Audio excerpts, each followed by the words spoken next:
Olá a todos, sejam muito bem-vindos a mais um podcast filosófico, atividade esta promovida pela Organização Internacional Nova Acrópole do Brasil. E neste podcast de hoje temos a presença do professor Ibirá Barreto. Seja muito bem-vindo, Ibirá. Muito obrigado, Danilo. Bem-vindos. Bem, pessoal, no podcast de hoje nós vamos abordar o mito de Teseu e o Minotauro, vamos falar sobre o seu aspecto simbólico, ou seja, o que isso representa de uma maneira bem prática para os dias atuais. Para começarmos o nosso podcast, Ibirá, eu gostaria que você iniciasse justamente falando sobre quem foi Teseu, não é? E como surge Teseu na história. Teseu é um herói ateniense por excelência. O seu nome tem basicamente dois significados possíveis. Um deles seria relacionado com Theos, ou seja, com Deus, ou seria algo como homem divino ou homem de Deus. E o outro seria homem forte por excelência. E ele era filho de Egeu. Egeu era o rei de Atenas na época. Na verdade, ele não era bem filho de Egeu. Explico.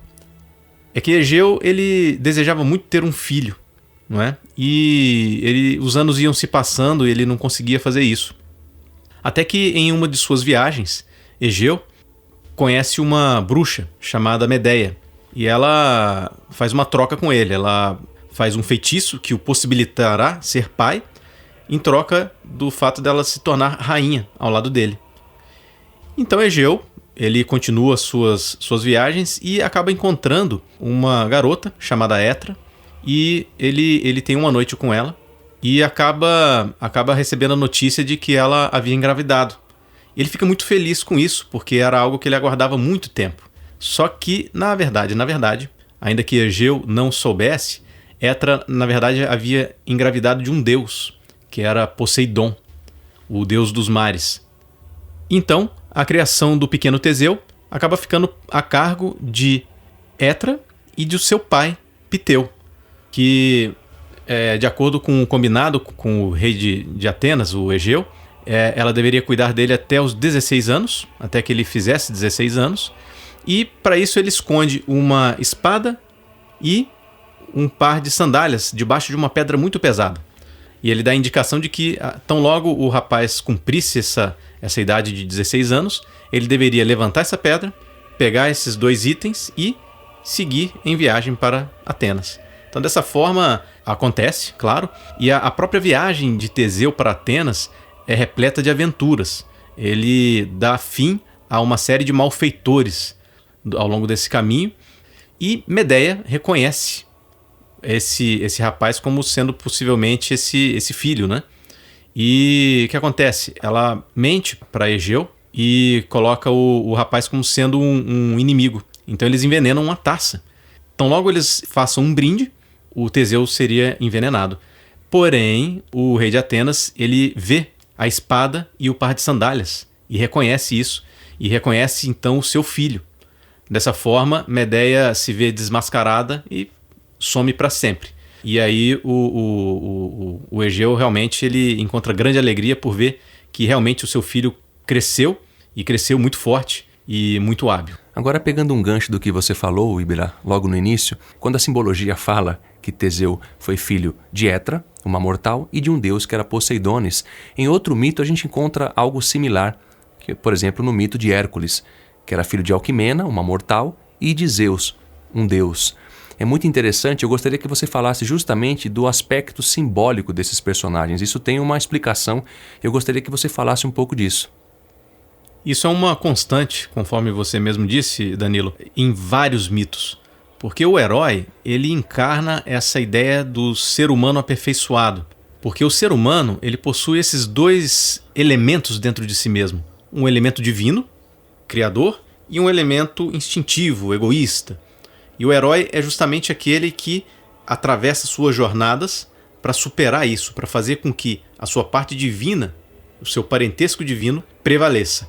O próprio caminho do Teseu, até chegar em Atenas, quando ele combate a violência dos seus inimigos, esse aspecto vicioso do ser humano, na verdade não é que ele esteja matando um inimigo externo, isso é uma chave, né? Ele está matando o egoísmo, está matando todas as suas características mesquinhas, inferiores. Essa ideia mostra, na verdade, que o herói seria o próximo passo na nossa evolução. Ou seja, cada ser humano deveria encarnar, em alguma medida, essa ideia do herói. E essa ideia de fazer com que as suas virtudes prevaleçam sobre os seus aspectos inferiores. Não é? Um outro personagem que eu acho super interessante é Piteu, que é justamente seu avô. É um sábio. E os heróis também não nascem do nada. Não é? Os heróis precisam também serem formados. Não é? Além de um aspecto natural, claro, uma bravura, uma condição, nós também precisamos passar por uma formação, entrar em contato com sábios, ter um mestre. Isso também fala de uma realidade muito profunda do ser humano. Nós sempre temos a necessidade de irmãos mais velhos que possam transmitir algo de sabedoria para nós. Um outro personagem interessante também é a própria Medeia, que é a bruxa que nós falávamos, aquela que fez o feitiço para que o Egeu pudesse se tornar pai. Embora não tenha sido ele o pai, né? Mas ela deu a ele essa condição. Exatamente. E ela representa o quê? O egoísmo, certo? Aquilo que está voltado para atender os seus próprios interesses. Para ela não interessava se um jovem valoroso morreria. O que interessava a ela era manter-se naquela condição, certo? Então isso são coisas que existem dentro do próprio ser humano. Assim como a própria crueldade dos vilões que o Teseu matou. Não é? Essa crueldade, na verdade, é a crueldade dentro dele, que ele precisa matar, mas matar no sentido de superar essas limitações, essas questões mais mesquinhas do ser humano. Agora, Ibirá, eu gostaria que você falasse detidamente, entrássemos no mito de fato, que é justamente a história do Teseu e do Minotauro, que é o seu oponente, digamos assim, né? E gostaria que você tratasse também dos aspectos simbólicos e nos desse as chaves, ou algumas chaves de interpretação práticas para que a gente fizesse uma relação com a nossa vida diária, com a nossa vida cotidiana para qualquer ser humano. Sim, como todo mito, ele é repleto de interpretações e ele tem uma riqueza muito grande. Os mitos eles conseguem carregar conhecimentos ao longo de milhares de anos sem que estes se envelheçam, desde que você consiga acessar algumas chaves de interpretação. Então, o mito do Minotauro vai começar com uma competição atlética na qual o filho do rei Minos, o rei Minos de Creta, realmente teve uma performance excepcional e venceu todas as competições. Os atenienses, obviamente, não gostaram muito disso e o rei Egeu desafiou esse rapaz a enfrentar o famoso touro de maratona. Porém, o rapaz acabou morrendo nesse confronto. O rei Minos não ficou nada contente com isso, porque ele sentiu que foi um ato desonesto, um ato baixo de Egeu, e fez guerra contra Atenas. A guerra vai mal para Atenas, e eles acabam precisando se submeter à vontade do rei Minos. Certo? E Minos então impõe um pesado tributo a Atenas. Durante 9 anos, 7 rapazes e 7 moças, a cada um desses anos, eles seriam entregues como tributos, certo? Como tributos a Minos. Aí entra uma das partes centrais do mito, que vai falar do Minotauro em si. O Minotauro tem uma origem bem complexa, mas simplificando bem, ele era um monstro com a cabeça de touro e com o corpo de homem. Isso em si é um símbolo fascinante, porque mostra o quê? Mostra o aspecto bestial governando o aspecto humano. É o contrário, por exemplo, do centauro, que os gregos adoravam, porque primeiro que eles gostavam muito do cavalo, e o centauro ele simbolizava o quê? O ser humano sobre o cavalo, né? Era aquele ser mítico, metade cavalo, metade humano. Só que geralmente associado a uma grande sabedoria, ou seja, a um domínio do humano sobre o animal. Já o Minotauro ao contrário, não é? E esse monstro era terrível, e ele foi encarcerado no centro de um labirinto construído pelo famoso Dédalo, que era um grande arquiteto da antiguidade, mítico também. E esse labirinto era muito especial porque ele mudava, certo? Então, qualquer um que entrasse dificilmente conseguiria sair. Então isso era uma questão muito complicada a respeito do labirinto. E o que o rei Minos fazia? Ele precisava alimentar esse monstro. Esse monstro ele se alimentava de carne humana. E a cada ano, em virtude de haver perdido essa guerra, né, Atenas era obrigada a entregar esses 7 rapazes e essas 7 moças, não é, que seriam devoradas pelo Minotauro, lá no centro do labirinto. E o Teseu, a princípio, não sabia disso. Porém, quando ele toma conhecimento dessa terrível condição, desse terrível imposto que Atenas deveria pagar todos os anos, ele fala o seguinte, ele fala, olha, eu vou me esconder entre esses rapazes. Então eu serei um desses tributos. Só que eu não vou ser devorado pelo Minotauro. Eu vou lá para matar esse monstro terrível e terminar com esse pesado tributo que nós temos que pagar. E assim ele fez. Quando ele chega lá em Creta, ele conhece o rei Minos, mostra que era realmente alguém muito especial. Existem outras nuances dentro do mito que são muito interessantes. Ele inclusive prova que é filho de Poseidon e mostra que realmente é um herói e, de fato, a essa altura Teseu já havia passado por inúmeros desafios, certo? Ele já era realmente um herói comprovado. E quando ele chega lá, acontece uma coisa muito importante, que a filha do rei Minos se enamora por ele, se apaixona por ele. Essa é uma famosa personagem chamada Ariadne. E Ariadne resolve então ajudá-lo. O Teseu ele vai entrar no labirinto com uma arma, com um machado de duplo fio, vai receber uma coisa muito importante de Ariadne, que é justamente um fio, um novelo, que ele amarra uma das pontas na entrada do labirinto. E à medida que ele vai penetrando nesse labirinto, ele vai desenrolando esse fio, para que ele tenha condições de voltar. Quando ele chega no meio do labirinto, ele se depara com um monstro terrível. E eles têm um combate muito feroz, porém Teseu acaba por triunfar.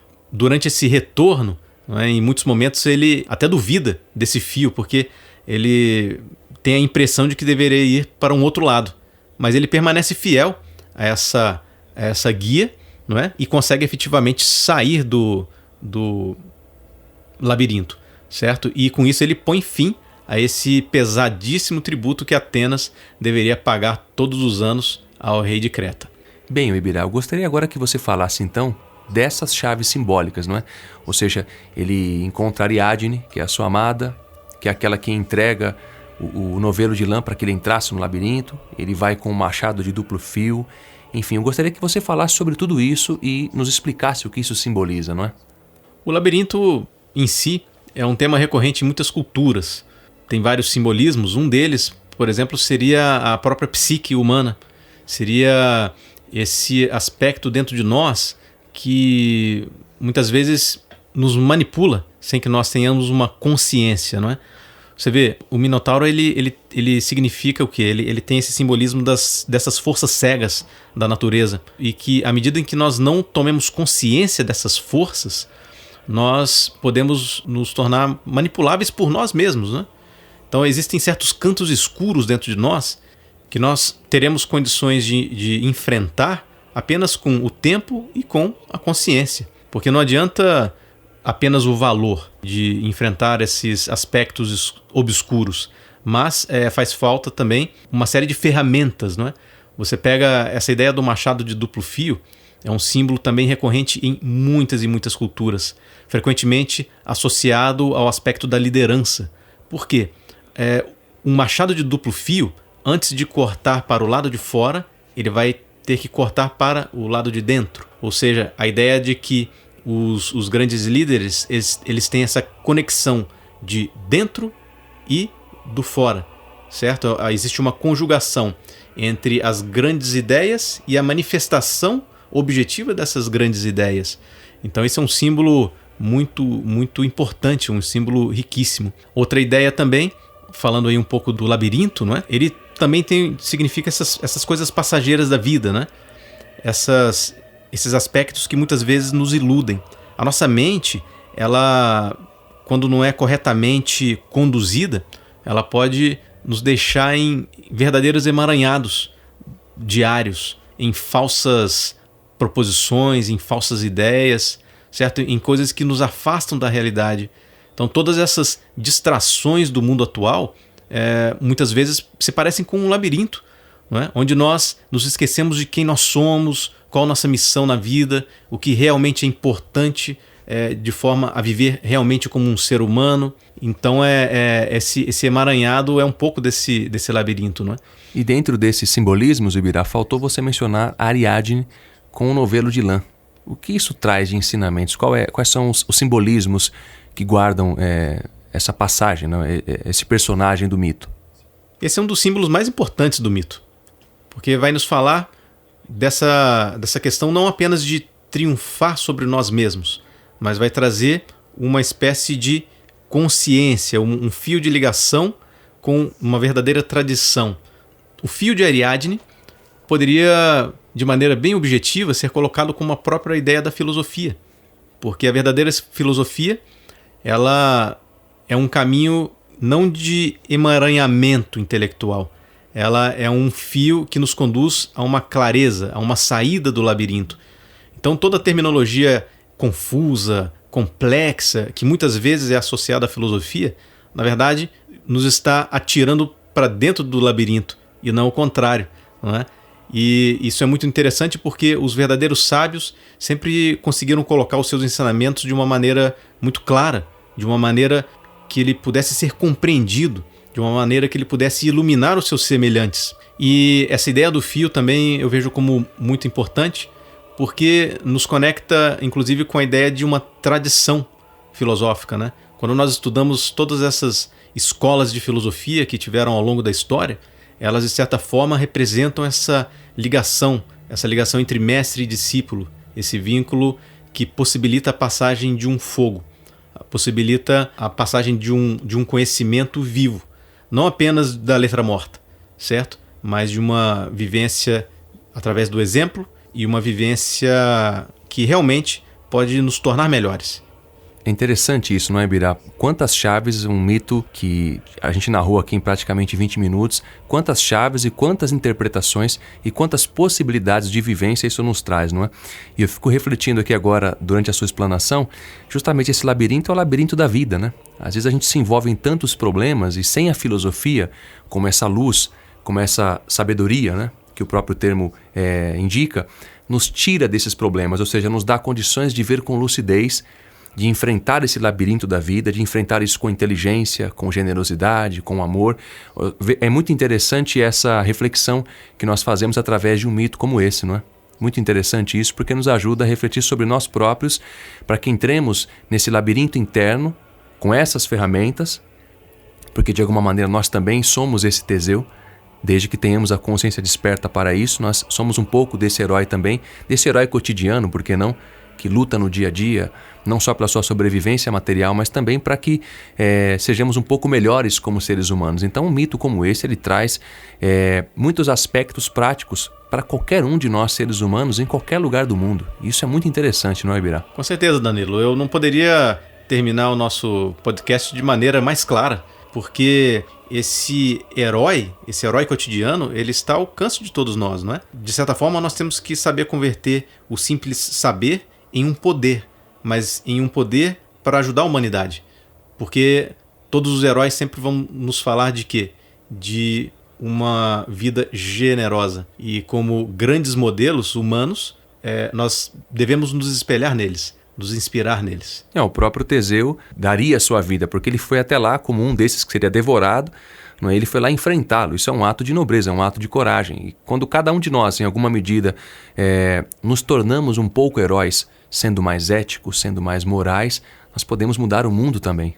Sem dúvida, Danilo. Podemos mudar o mundo, sim, e que nós possamos nos inspirar nesse mito, encontrar também as nossas armas mágicas, que não são nada mais do que as nossas virtudes.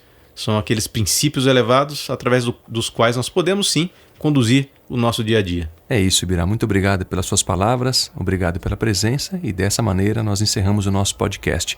Seja sempre muito bem-vindo. Mais uma vez, muito obrigado, Danilo, e até a próxima.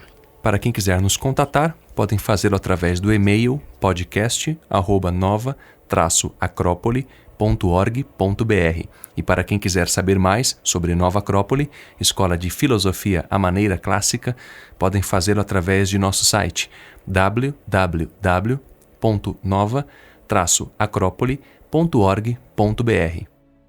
A trilha sonora desse podcast é de autoria de Mozart E o nome é Ave Verum Corpus, em Dó maior.